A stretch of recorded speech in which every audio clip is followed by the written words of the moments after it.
Hey everyone, it's John Cruz here in Auburn, Indiana.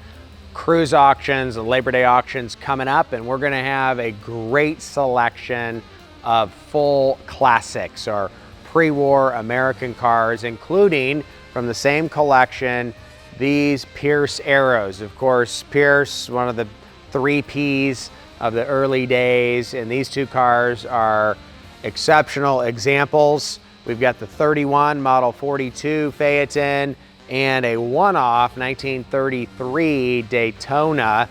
And both these cars are selling at no reserve to the highest bidder, regardless of price. So get registered to bid and don't miss these great classics.